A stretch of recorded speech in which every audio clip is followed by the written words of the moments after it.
BJP BRS మధ్య చీకటి ఒప్పందం ఉందన్నారు తెలంగాణ సీఎం రేవంత్ రెడ్డి. దళిత, గిరిజన, బీసీల రిజర్వేషన్లను తొలగించేందుకు బీజేపీ కుట్ర చేస్తుందని ఆరోపించారు. అయితే రేవంత్ రెడ్డి కామెంట్స్ కు కౌంటర్ ఇచ్చారు ప్రధాని నరేంద్ర మోదీ. ఇద్దరి మధ్య డైలాగ్ వార్ ఇప్పుడు చూద్దాం. బీజేపీ బీఆర్ఎస్ ఒప్పందం జరిగిపోయింది. చీకట్లో మాట్లాడుకుంటూ గూడు పుటాని చేస్తుండ్రు. ఈడ అమాయకుని అనామకుని బీఆర్ఎస్ వాళ్ళు పోటీలో పెట్టిరు. బీఆర్ఎస్ ఆయన్నే మీ ఉన్న అనకొండ మీ కబ్జా కోరు ఇవాళ ఈ ప్రాంతం నుంచి ఉన్నాయన ఇవాళ తీసుకెళ్లి వాళ్ళ దాంట్లో నిలబెట్టిండ్రు. ఈ ఎన్నికల్లో బీఆర్ఎస్ బీజేపీ వేరు వేరు కాదు, ప్రజలకు చూపించడానికే ఇవాళ వీళ్ళిద్దరు వేరుగా ఉన్నారు. వీళ్ళిద్దరి ఆలోచన, వీళ్ళిద్దరి ఎన్నికల విధానం ఇవాళ బీజేపీ బీఆర్ఎస్ ఒక్కటై ఎన్నికలు వస్తున్నాయి.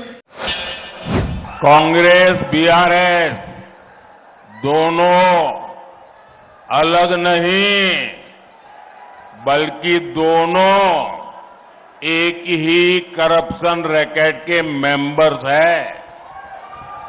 कांग्रेस बीआरएस का ये करप्शन रैकेट कहां तक फैला हुआ है, ये दिल्ली के लीकर स्कैम से भी पता चलता है।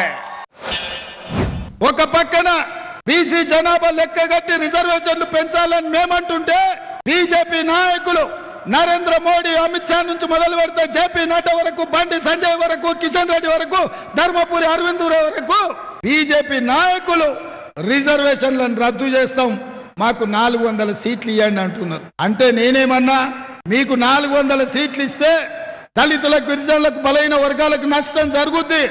ఈ నష్టాన్ని జరగనిచ్చేది లేదు. ఎస్సీ ఎస్టీ బీసీల తరఫున మేము కొట్లాడతామని నేను గల్లీ నుంచి ఢిల్లీ వరకు అందరితో మాట్లాడిన.